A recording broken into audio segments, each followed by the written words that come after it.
Live from Cube headquarters in Palo Alto, California, it's the Silicon Valley Friday Show with John Furrier. Hello, everyone. You're listening to the Silicon Valley Friday Show. I'm John Furrier. November 11th here in Silicon Valley, Palo Alto. And joining today is my guest, Jeff Frick, and Tom Joyce, former executive at EMC and Dell EMC, now out looking and talking to everyone in Silicon Valley. And this is the show titled today is Massive Disruption.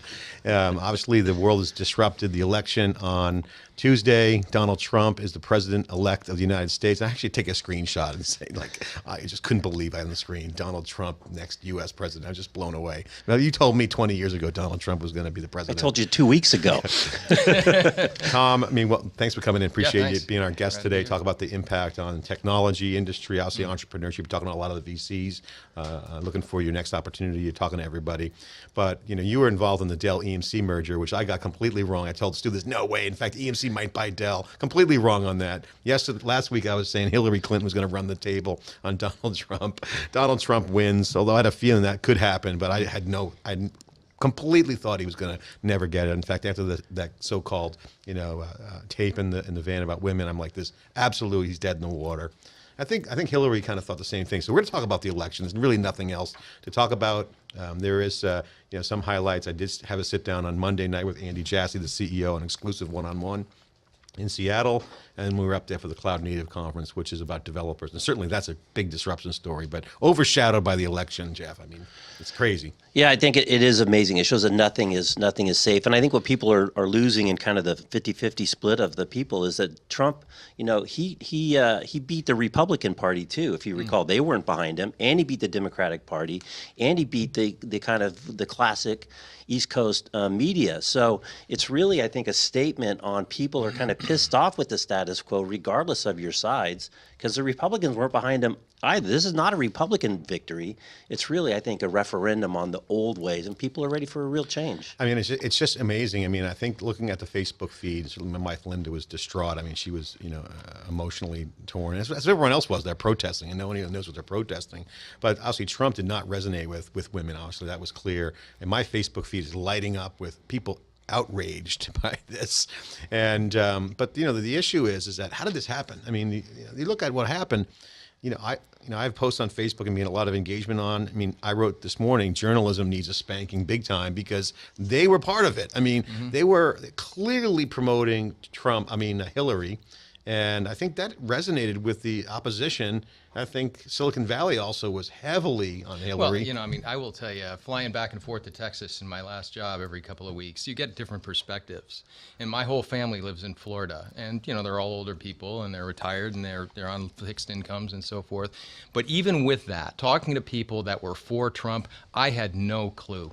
I couldn't conceive of Trump winning, because of all of the input that we got. Sometimes you're living in this echo chamber and you wonder if out here we got it wrong. But the reality is, I don't think people in Texas or Florida or a lot of these other places even if they intended to vote for Trump, thought it would happen. So it was a huge miss. Well, the other thing I think it came up, we were talking with Bev Crair at Grace Hopper, and I think it was a really insightful observation that she made. We're like tech, right? Amazon recommendation engine shows you things that it thinks you like based on other things that you've bought. In the media now, we're getting the same thing. Your recommended stories are probably based on the stories in which you've already clicked on. So you get this polarization on the edges to get self-reinforcing things. And Bev made an interesting statement. When the main media was the newspaper and we all read the same one, they had to be more centrist because everybody read the same article. It doesn't happen anymore. Now you can just get your own echo chamber regardless of the point of view in which you hold. And the algorithms, there's a lot of knock on Facebook, those things are supporting that, Facebook was actually getting dinged for fake news. Zuckerberg was actually defending it last night on his live feed. But essentially, no, they're getting called out for fake news. CNN just actually got called out for staging a fake interview. The media fail. I think Silicon Valley failed big time. Data science failed. I mean, where the hell's Nate Silver? He completely missed big data, right? Big data has failed. So this is an absolute change in my mind. Forget all that, the politics aside and what Trump's all about. To me, this is actually a signal of where the path's going. We talked about it last week. Right. WikiLeaks exposing data. Data-driven world, and I think the journalism piece really highlights the fact that it's a failed model. But the data thing is interesting though, because what doesn't come up enough in the big data discussion is how to lie with statistics. I mean, you can get any hypothesis supported with statistics. You have so much data now. You watch the sports. The Durant and Curry are the highest scoring pair after an Olympic season within the first 10 games of the season who haven't played on a Sunday yet. I mean, the ridiculousness in which you can support any hypothesis based on the power today, it just reinforces this echo chamber. Like you said, Tom, it's easy to support your own view even with data. Well, there's a lot of groupthink. I mean, this is what you're talking about on Facebook. You get the bubble and you get the self-reinforcing. Oh, Hillary's going to win. In fact, when I was in Seattle, we were up there watching the election results come in at an event with Cloud Native, which is a developer conference. They had TVs up, and it was very celebratory. Everyone's like, hey, we're going to celebrate Hillary's win. It went from, like, wait a minute, to shock, anger, and then everyone went back to their room. It was an absolute crater. Everyone thought Hillary was going to win, and you break that down. You say, what happened? My take on it obviously is the resonant with the middle of America. But if you look at California, which clearly won with Hillary, and if you look at the East Coast, you can see the differences, right? There's pretty much red everywhere. But California, obviously all blue, is actually stepping out, and people are saying, hey, we should separate from the union and break up into 6 different states, which I find ridiculous. It's ridiculous, yeah.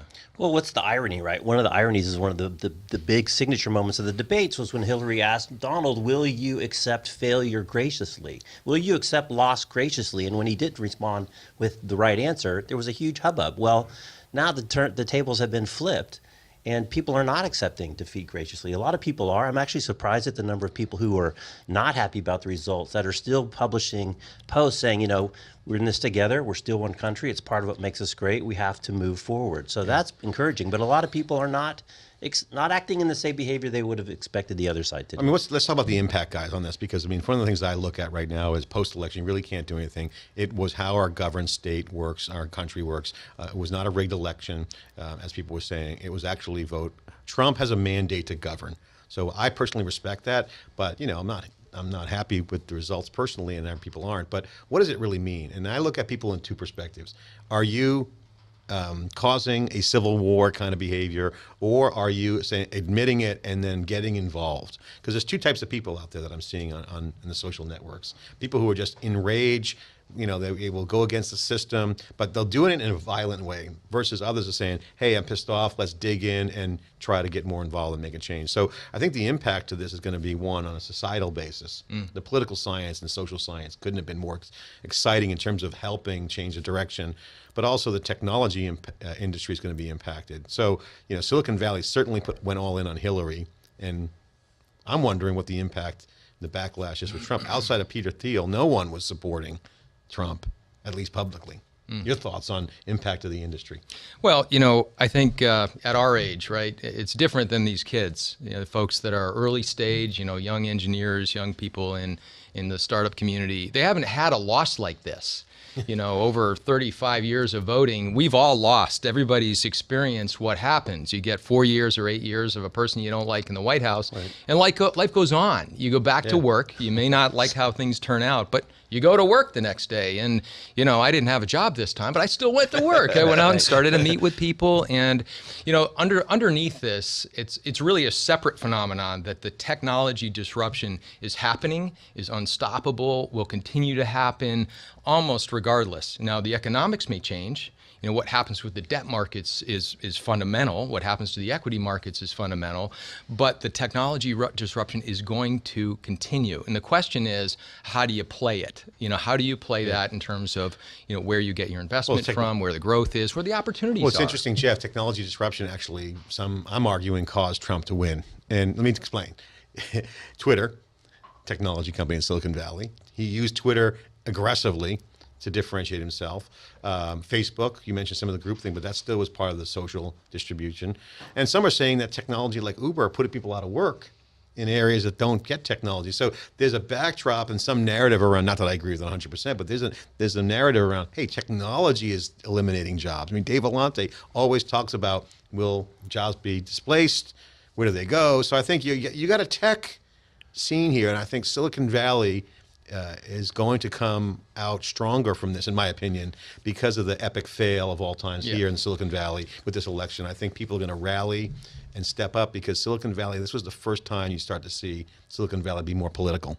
The policies are being impacted thoughts? Well, I mean, look, I've spent a number of years now running businesses that have gone through a process of globalizing. Right or wrong, they've gone through a process of globalizing. You know, a lot of U.S.-based jobs, now a lot of them are in China, a lot of them are in India. I mean, that's just the way it's been. And we've all adjusted to that reality. We've figured out how do you develop products where you got some people in California, you got people in India, you might have people in China. And, you know, the economics are different, the behavior's different, but now that's how a lot of us do it. And we've also seen a lot of folks come here with the visa structure and so forth. The biggest question in my mind, not really short term, but over the next 4 years, is how does that change? How does it change the fundamentals operationally, and how does it change the behavior between different groups of people that are trying to work together in different parts of the world? And I think that's a big question mark. The second big one is what happens with debt, access to debt. Because in the mature technology industries like Dell with Silver Lake, and now with the business that I was running that we just sold to private equity, it was driven by availability of cheap debt to a lot of companies in the private equity industry. Does that change? Does it get stronger?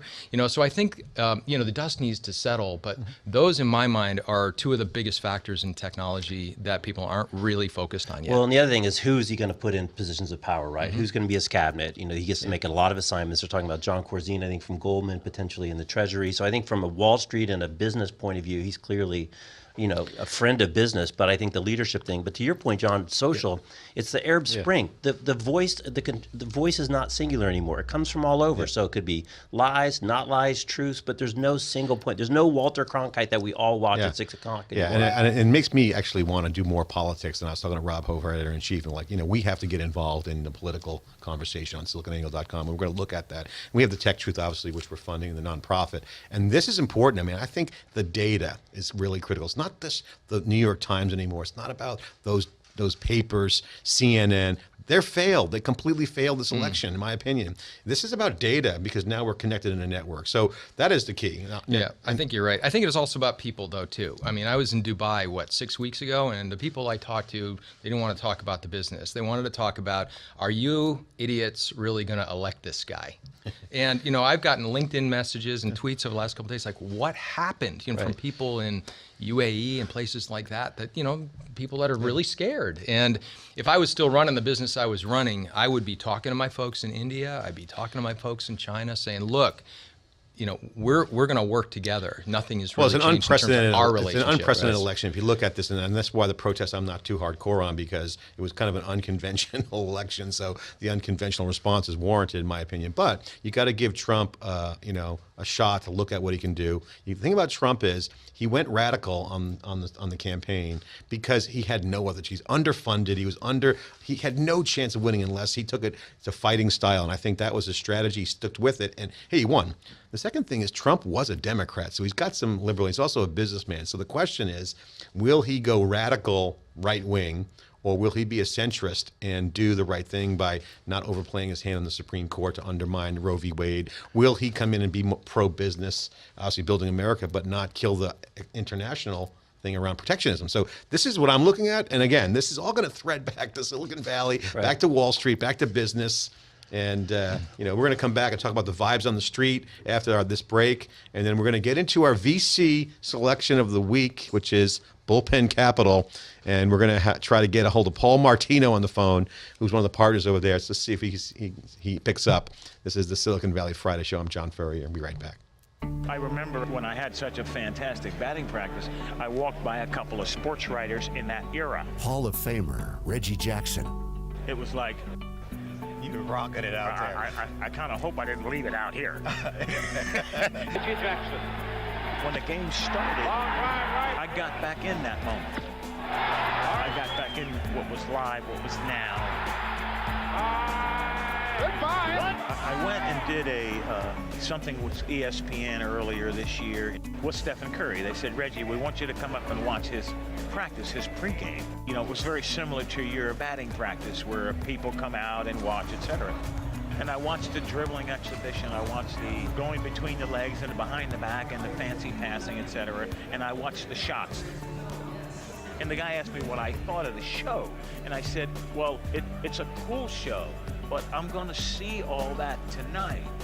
He does all that. He put it into the game. Yeah, I said, so it's not a show, but that's his game. Mr. October. I think our world now, with the instant gratification of sending out a message or tweeting to someone or whatever, certainly in the moment, is about what our youth is and who we are today as a country, as a universe. Congratulations, Reggie Jackson. You are CUBE alumni. Hi, I'm Stu Miniman. I've been an analyst with Wikibon and a co-host of theCUBE since 2010. It's been an exciting journey working with theCUBE. We get to go out to so many shows, help extract the signal from the noise, interact with such a wide variety of clientele, both practitioners, thought leaders, some big name industry people, and we've helped some people raise their profiles in there. Especially love working with those practitioners. We've seen them move their careers forward and move their businesses forward as they take advantage of technologies and practices that they've learned, talking with us, working with our research people, and working with their peers. This is Stu Miniman. Thanks for watching theCUBE. You're listening to the Silicon Valley Friday Show with John Furrier.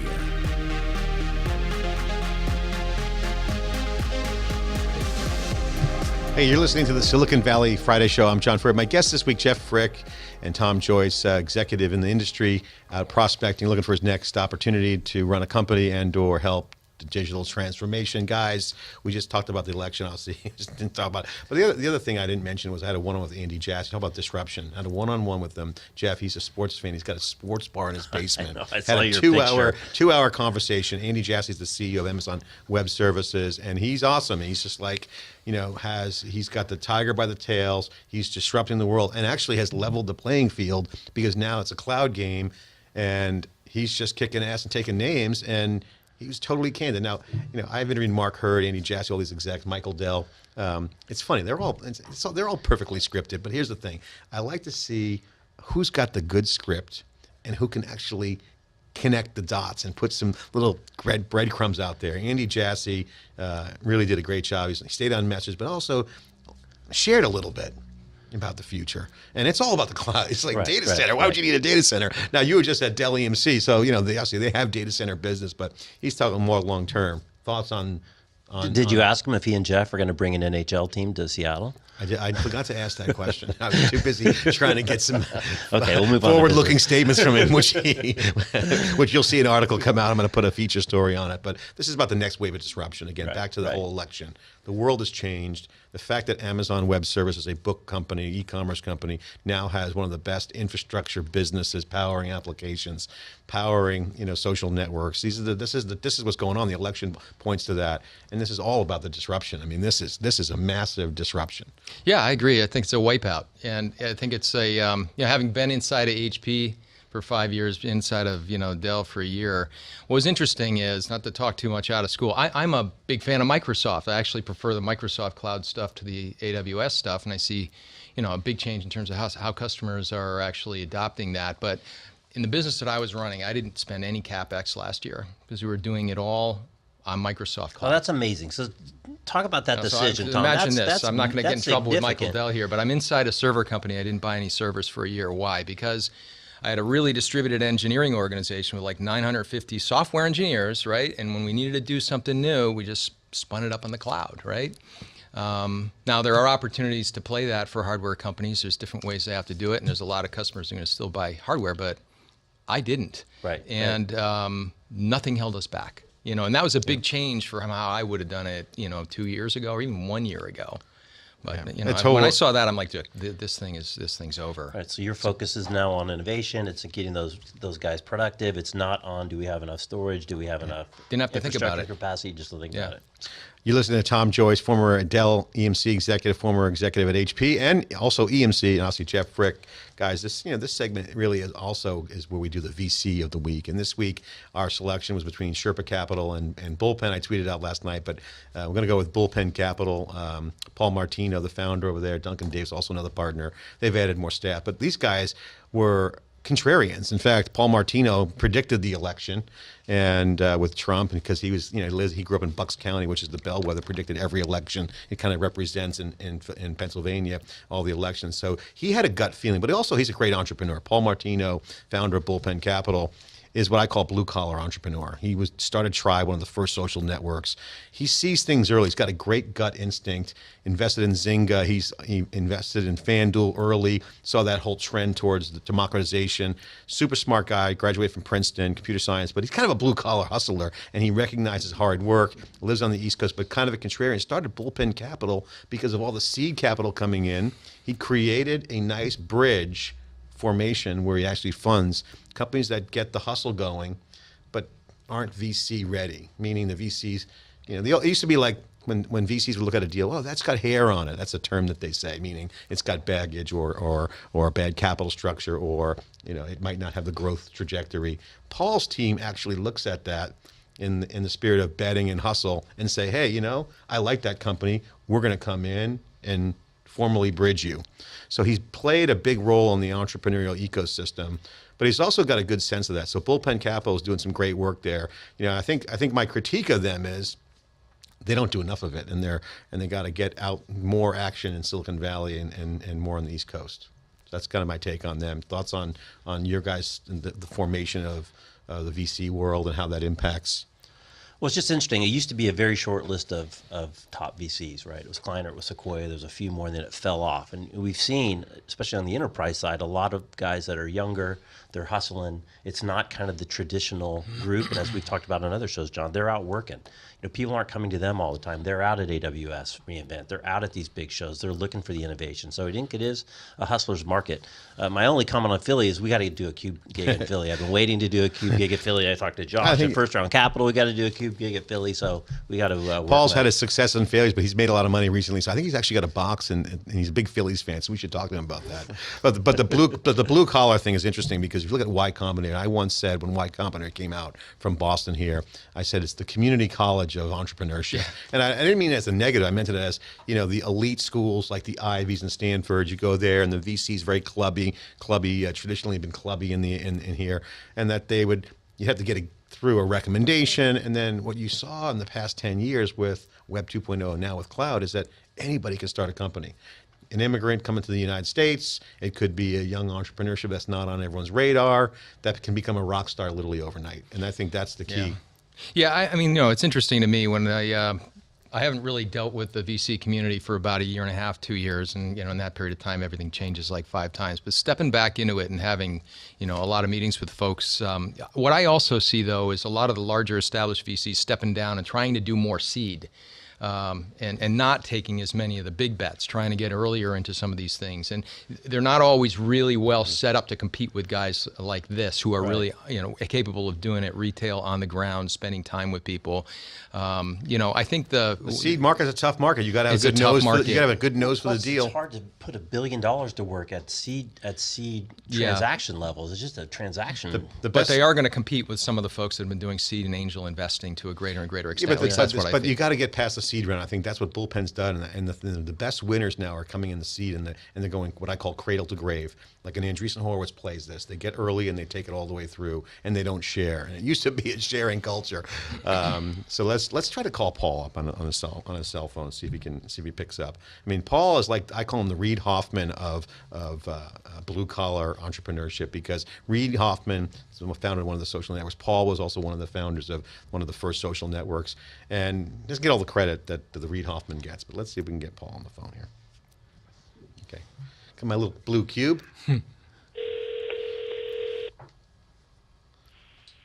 Okay, let's see if it picks up. Hello. Hey, Paul Martino. Yeah, what's up? John Furrier, you're on the Silicon Valley Friday show with Jeff Frick and my guest, Tom Joyce, former executive at EMC, HP, Dell, looking for work, talking to VCs. Hey, you got a second? Long time no see, Furrier. I appreciate the call. Okay, what's going on? So we're just highlighting Bullpen Capital as the VC of the week, talking about how cool you are. And your firm's doing a great job. We had some critique on you, talk behind your back, but you can check that out later. All right, wow. I'm glad I picked up the phone. That's why we're going to make it up to you. So, Paul, look, I just want to just get you on because we've been talking about the election as well, all in the intros. That's pretty much the news. I did kind of weave in the one of the big things that happened this week, but was overshadowed by that, was my one-on-one with Andy Jassy up in Seattle this week for a 2-hour exclusive interview, not videotape, but it was going to come out on a post, about this massive disruption we're seeing right now. I mean, the election points to it. I've been watching your Facebook feed. You called it. You've been seeing the trends. You grew up in Bucks County, which calls all the elections. You had a good sense of this, and as an investor, you've made some good bets too. What's your take on this? I mean, where did you see the action coming from that gave you the indication that this was possible? Yeah, so look, at heart, I am more contrarian than anything. People say, are you a liberal, are you a conservative, that kind of stuff. But really, if I can ascribe to an ideology, it's contrarian. And so clearly, from a Silicon Valley perspective, the Trump election is as contrarian as it could have possibly been. But if you were looking at the data with kind of a dispassionate set of eyes, you could absolutely see that this could have happened. So I actually wrote to my partners the day of the election. I said, look, I've been crunching the models, and John, I know you know this background, but I'm a high-performance computing and predictive modeling guy. So big data, I did my PhD work in that. This is the world I come from. So I sent the following note to my partners the day of the election. I said, look, I think the trading markets have this wrong. I think Trump's about a 1 in 3 shot. I think Hillary is in the lead, but he's about a 1 in 3 shot. And oh, by the way, if he wins, he's going to win with over 300 electoral votes because the Rust Belt is going to vote in a correlated way. And so that's basically the letter I sent to my guys. And my guys then, of course, once the election happened, said, how come nobody else anywhere sent a note like this? And literally, I mean, you read the pundits, you read Huffington Post, not a single person said that. And I don't think it was that I was so much smarter than the other people. I think I was able to check my biases at the door and just look at the data, which, oh, by the way, is the same kind of way we pick our companies at Bullpen. Hey, Paul, Jeff Frick here. Question for you. You would think after Trump went from last place out of 17 people to win the Republican candidacy, that maybe people would have said, he's not such a long shot as it may appear on the surface. But that didn't seem to factor in at all. Absolutely right. And you know what? The one guy who actually saw that and apologized to some extent was then pilloried for it. So Nate Silver, he basically got the Trump primary totally wrong. He said, my bad. And then, even though he's a bit on the left, he started looking more at the data. And the weekend before the election, he had Trump as almost the same number I did. He had Trump at about 35%. But he was pilloried. The guy from the Huffington Post goes, Nate Silver, you're being irresponsible. He is at most a 1 to 2% chance to win, and every other model's got a 90% plus. What the hell is wrong with you? And he bent and he cowed to it, and then he changed his model to about 16-18% the day of the election. Paul. But it's funny. You can almost see that he had it right, and he didn't have the courage to stick with it. This is about the courage. Again, putting all the biases at the door. I love how you said that because, again, I was the same way because, I live in Silicon Valley, and, I'm from the party of business. I guess I'm kind of a contrarian too, but I'm a blue collar guy myself, and I like to check my bias at the door because I don't like to make a bet. I'm in the party of business. I want to make money. I want to grow in things. So I got to get your take on this. I mean, this is about the media failure. We have a 7-year-old self-funded media business, SiliconANGLE Media, 35 employees and growing, kicking ass, taking names. Again, contrarian, true, but the media fail here is an epic fail, in my opinion. You point out some of the biases. I mean, I just saw this morning Trump, CNN had a staged interview with protesters. I mean, the bias on the media here has been out of control. And you looked at the data as if you were a reporter. Now, you're not. You're in the investment business. But this was a media fail. Your thoughts on that? I know you've been sharing some links. John, I couldn't agree with you more, and I know you and I have gone back and forth on various Facebook posts about this. And what's really funny now in the aftermath, you had about half the journalists who were wrong write God, what was I, wake up, I need to get out of my bubble. And, I must admit, I really appreciate that. The people who said, us being all in for Hillary, being in our own bubble was really a problem. But what scares me, and then we'll get to why the bias happened, there's this other half of them that doubled down. I mean, to me, there's now a portion of the press that is completely hopeless. The editor of the New Yorker writes this article at 2:40 in the morning after it happened, which was basically like, all these awful people in the country made this happen. Everybody go to hell, basically. But other people, the guy from CBS yesterday wrote an article basically saying, hey, we had a systematic failure here. We better look at ourselves as to why this happened, how we let this happen. Maybe making fun of those people in the Midwest who had lost their jobs, were struggling with drug addiction, and had no hope, saying, check your white privilege at the door. Maybe that wasn't the best strategy for reaching out to them. Yeah, exactly. Well, that's awesome. And again, the impact, though, also is catastrophic. And we were talking last week on our show about the WikiLeaks, and I said to Jeff, not one of those WikiLeaks has been debunked, meaning no one's come out and said they've been doctored. But it brought up a different issue, which is now getting back to data science and data. We're now living in a social network. You started one of the first social networks. I was saying earlier, giving you props, that you're like the Reid Hoffman that nobody knows. You're out there. You've been a pioneer and a contrarian and successful. But if you look at the data, right, if you look at this and say, where's the data? Okay, that is the key right now. And so the impact of WikiLeaks was, there wasn't a smoking gun, but the data was reinforcing what you were saying around people's perception. So this is going to not just be for politics, Paul. This is going to impact a lot of things. And I know you funded FanDuel, which was a really radical approach, was kicking ass, and the betting systems and all these kind of social technologies. What does this mean for technology intersecting with social justice and social good and political science? Your thoughts on that? Right. So look, obviously getting hacked is not exactly a great outcome, but getting hacked has led to a level of transparency that should have otherwise been available to us. And I think that's what the lesson is going to be. The lesson is going to be, if you know that you can get hacked, or if you know that there's cameras, or you know that there's a world in which information is way more readily available than you think it is, maybe being transparent about what you're up to is the only viable strategy forward going. I mean, we adopt this as our strategy right on our website. We put on our website, here's the 3 things you need if you're going to be a bullpen company. Here's how we pick our companies. I can't tell you the number of people who said to me, well, Paul, isn't that your secret sauce? Isn't that the proprietary technology? I'm like, yeah, it is, but I'm going to tell you what it is. And if you think you're better at it than me, go right ahead and try and do it. I just think that if it's got to be proprietary what you're doing, in the long run, your advantage just does not exist. If you can't tell them what you're doing and do it because you're better than them, you got a really hard future in the new world. Paul, we're going to come back on break. We're going to hold you on the line, but that's exactly what Andy Jassy and I were talking about. Open always wins. Open always wins. And scale matters. Scale matters, and having the best product. That's Paul Martino on the phone. He's going to stay on with us. We're going to take a short break right now to go to our sponsors. We'll be right back with more after the short break with Paul Martino, Jeff Frick, and Tom Joyce. Great conversation. Paul, stay on the line. We'll be right back. Since the dawn of big data, Awesome. theCUBE has been there, connecting with executives, practitioners, entrepreneurs, thought leaders. But you're not a thought leader anymore. You're a futurist. That's the new trend. Futurist is the buzzword. No, I'm not. I'm very much living in the past. I don't like the future, and I don't think much of the present. And John Cleese. There's a lot of people out there who have no idea what they're doing, but they have absolutely no idea that they have no idea what they're doing. And those are the ones with the confidence of stupidity who finish up in power. That's why the planet doesn't work. Knowledgeable, insightful, and a true gentleman. And the guy at the counter recognized me and said, are you listening? Yes, I'm tweeting away. You're not. I tweet. I'm tweeting away. He is kind of rude that way, but Keyboard. John Cleese joins the CUBE alumni. Welcome, John. You got any phone calls you need to answer? hold on. Let me check.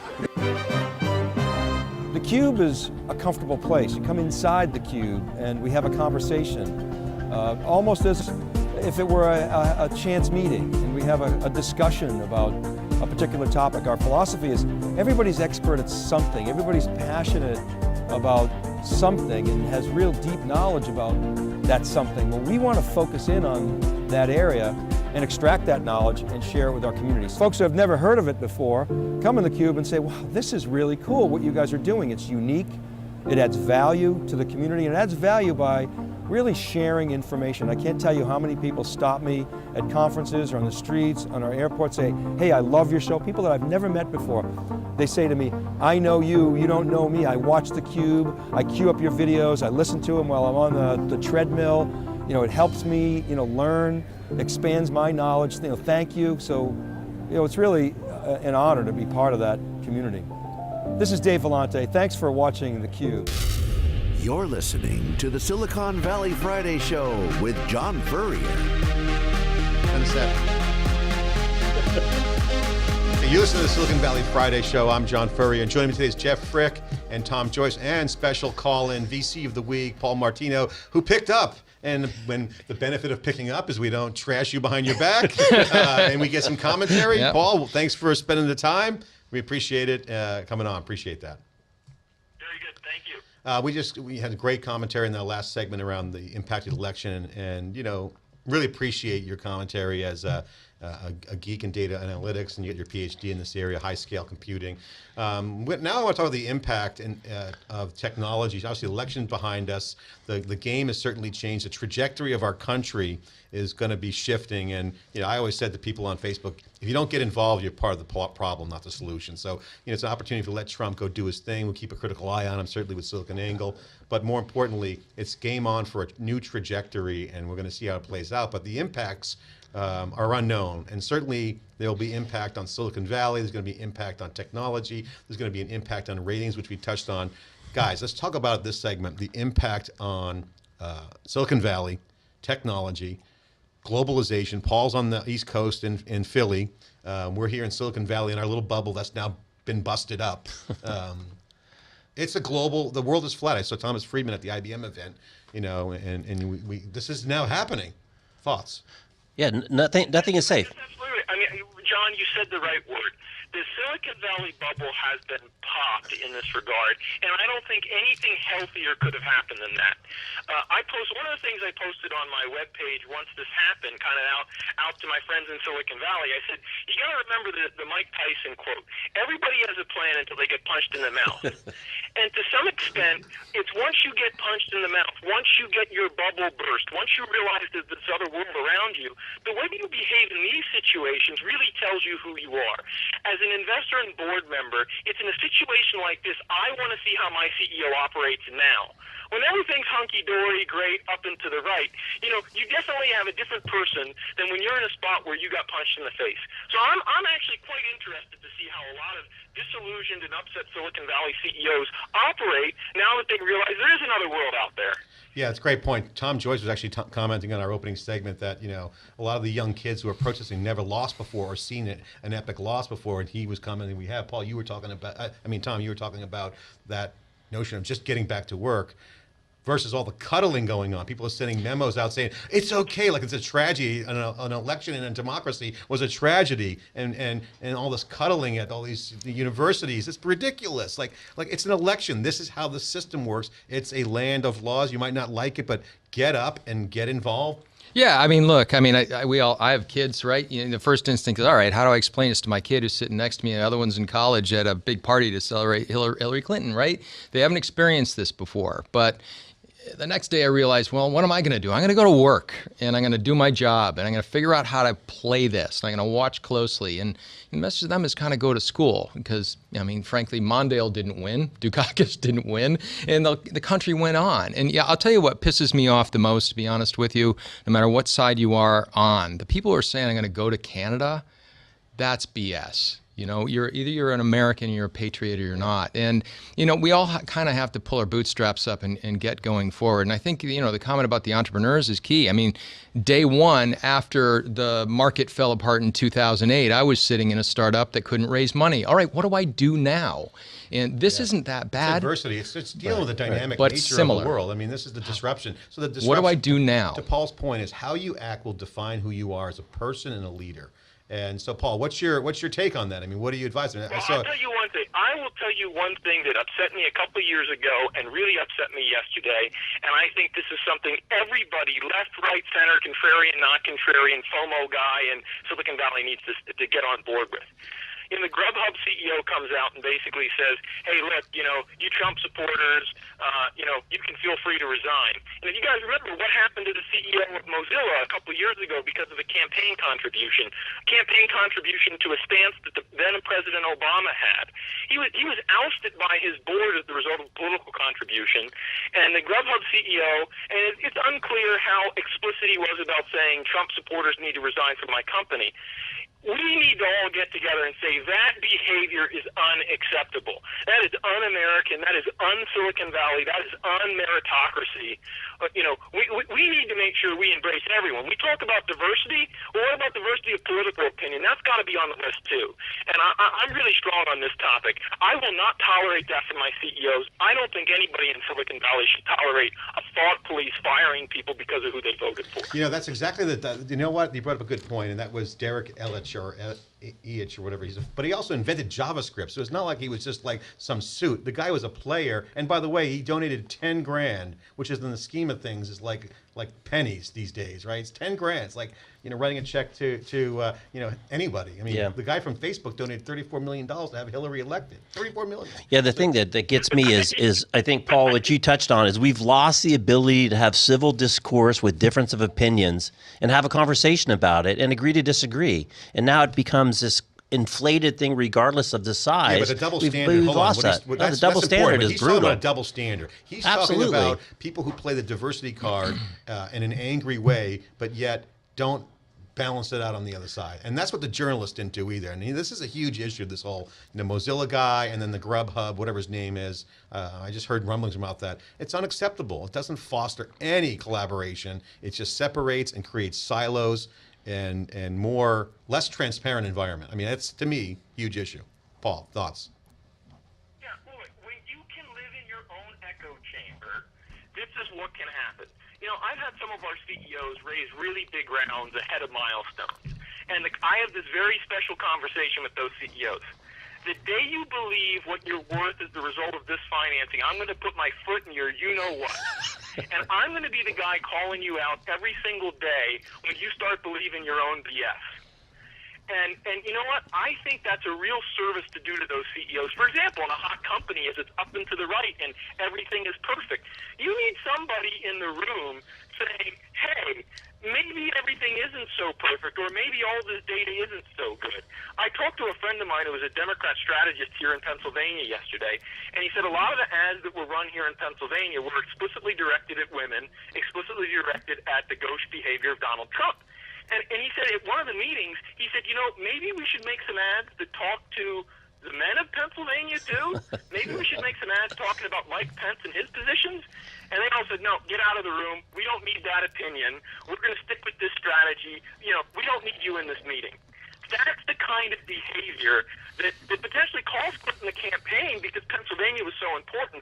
That's the kind of behavior when I see it in my startups, I get furious at the CEO for enabling to happen. Paul, let's talk about venture capital and funding in the marketplace and media. Obviously, Jeff and I've been riffing on the NFL ratings going down. This all points to a couple of disruptions going on. One is new entrants entering the market. You funded FanDuel, seed financing.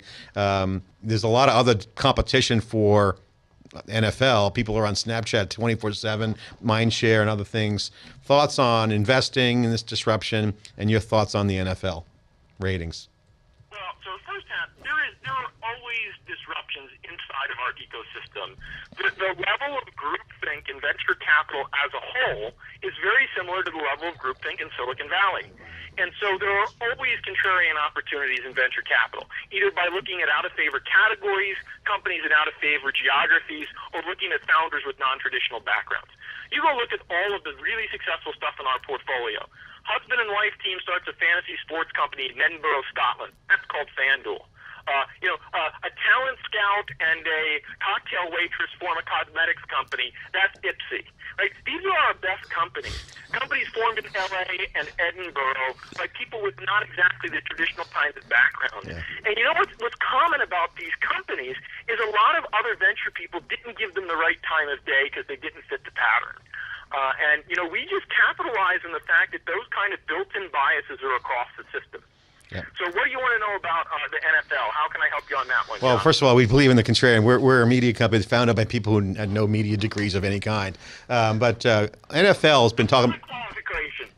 By your standard, we're still an outlier, though. We're still contrarian. Outliers are key. Obviously, that's a success. We've seen that.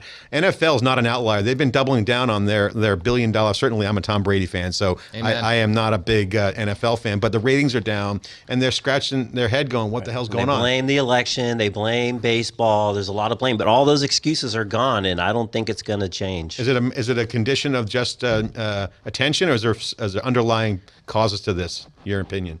So I've been able to see data on this as a result of being involved with FanDuel. And so I'm not on the board any longer, but of course I still stay in touch with the companies. And when you have that kind of exposure to the asset, which FanDuel does as a result of its product, certainly you see data. And we saw this immediately, and this trend of viewership, it did not change from weeks 1 to 9. You know, if this was the first week or two was a blip, you'd think one thing. But this is now 9-10 weeks straight. And I think there are two reasons that the NFL is somewhat unwilling to admit is behind this. Oh, it's the election. Oh, it's secular. Oh, the baseball was really good this year. I think that's not right. I think there's a real change in the quality of the product because of parity brought to the league.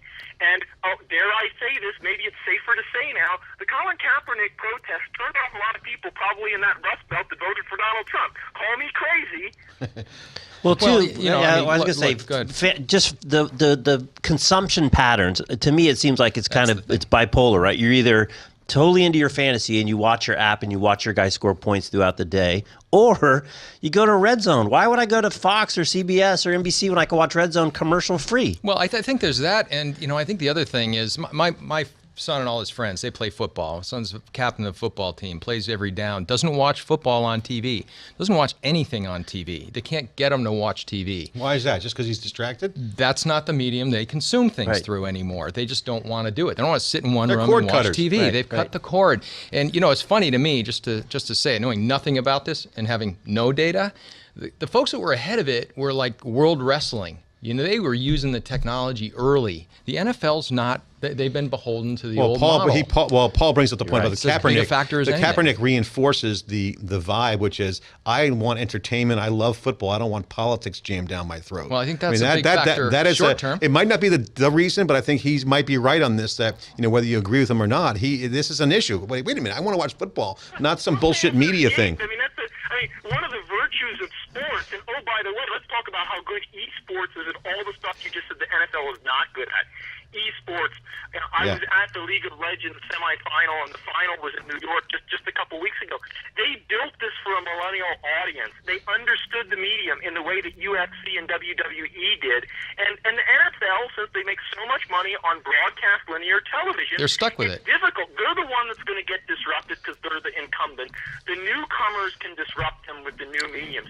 But you talk to people who are 16, 18 years old, they've never watched a game from beginning to end. They'll go watch all the clips and talk about all the plays, but they didn't watch the game end to end. So it's more than cord cutting. It's actually the way in which it's consumed. I think that's right. Yeah, fantasy. Non-linear fantasy. fashion. It's fantasy. All this points to the friggin' non-linear. Yeah. So if the Colin Kaepernick thing goes away, right? I don't think the dynamic changes. No, I think they have a you. fundamental long-term problem. I think it's like WikiLeaks. It's not a smoking gun, but it's a reinforcement of the core audience, which is like people who aren't on. So I think that's one. No, what I'm getting at is I think they had erosion at both the young and the old side.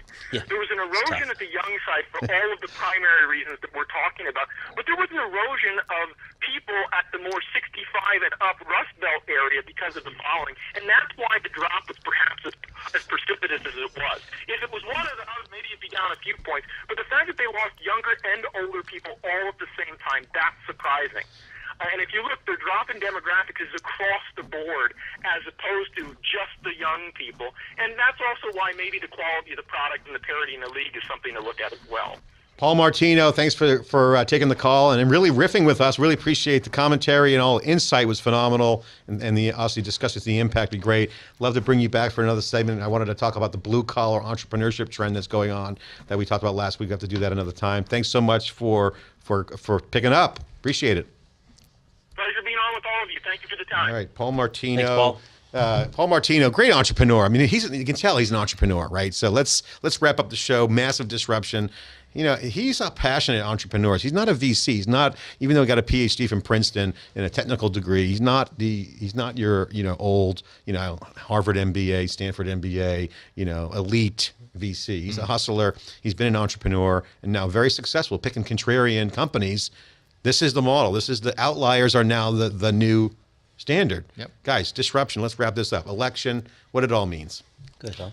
Well, I think the election creates a bunch of unknowns, but again, my point of view is the trend we're on from a technology standpoint is really kind of unchanged. It's the question of how do you play it short term? How do you deal with the financing issues, which the financing environment is going to change? How do you deal with the internationalization? I think that's a big factor for most of these companies, which are already global and integrated and have people from all different kinds of cultures, and that needs to be managed really, really well. If I'm a CEO, if I'm a manager at every level, any level, I'm talking to all my people, like you said, not shutting people out, but being inclusive and bringing in the customers and employees around the world. I mean, that's step number one. And then all you can do at our level, certainly at my level, is to hope and be hopeful that Trump can somehow, pull this through and do a great job. I mean, that's what patriotism is about. This is why I'm on this, and this is why I'm focusing on this. Not to highlight Trump's win and support him that way, but it's more of highlighting that, and today's Veterans Day, by the way, so, thanks to all the veterans. This country is about freedom, right? This country is about choice and freedom. Has laws. He won. Let's see what he does. He was a liberal. He was a Democrat. Maybe he will go to the middle and surprise us all by putting in the right Supreme Court and do the right thing. But what Paul Martino was talking about is, and Jeff, we've been talking about, is that the entire world is changing. You can use every example. How people consume NFL football. The millennials, they're the ones protesting. Most of the people protesting are the younger generation that's never seen a loss in an election. You're seeing nonlinear TV like theCUBE and what we're doing. You're seeing cable collapsing. ESPN didn't hit their numbers. New York Times, the paper of the authority of record has failed miserably. These election highlights, venture capital thing that he's talking about, this is the new disruption. It's changing the consumption of life. Yeah, and I think, life is not easy. Life is hard. And I think a couple of the topics today that are really important today, you need to seek out the other point of view. You need to seek it out. It's not going to come to you based on your recommendation engine. Seek it out. Look at other news sources. Read other people's opinion. You really need to do that. And then you got to go to work. At the end of the day, if you don't get the negative, you're not going to learn what's really the problem. You got to seek that out. Don't read your own headlines and buy into it. Right? Before we end the show today, Tom, I want to give you a chance to share your thoughts. What's going on in Silicon Valley? What's the observations? As we get past this shock and gloom and talk about the optimism of what's possible, the world's changing. This still going to go on. What are the things you're looking at? What are the cool things that you see? Man, it's super fun for me right now to go out and talk to folks and look at things, and it's really encouraging. I mean, this area is just such a hotbed of activity and creativity, and so I'm enjoying it. I'm still in the early stages. I can kind of take as long as I want, but there's a lot of smart people doing cool stuff. I do think, though, that there is a lot more investment in hard problems. Hard technology. I think the days of, hey, we created an app and it's not really fundamentally, that stuff's all dead. I think the smart VCs are really trying to find hard problems that are truly changes in how the technology works. And so, regardless of Trump or the NFL or anything there's an else, exciting changes. I think that there's an acceleration happening in terms of real hard technology. Well, certainly investment. the political science world is awesome right now. Social science is awesome. These are areas that are bursting with solutions that are needed. And I think the young people are pumped and they want to just get past and understand the future. Certainly, we love transportation is being disrupted here in Silicon Valley. So even though the bubble was burst a little bit, which I would kind of agree with Paul on, Silicon Valley will always survive. It's always going to be inventing. It's a very awesome place. Reinventing, and then people got to just check their bias at the door, move on with their life, Get to work. and have some fun. Go to work. This is the Silicon. You're listening to the Silicon Valley Friday Show. We're doing our share, going to work. Have a great weekend, everyone. Thanks for listening, and subscribe, share the love, share the podcast, share the videos. I'm John Furrier. You listen to the Silicon Valley Friday Show.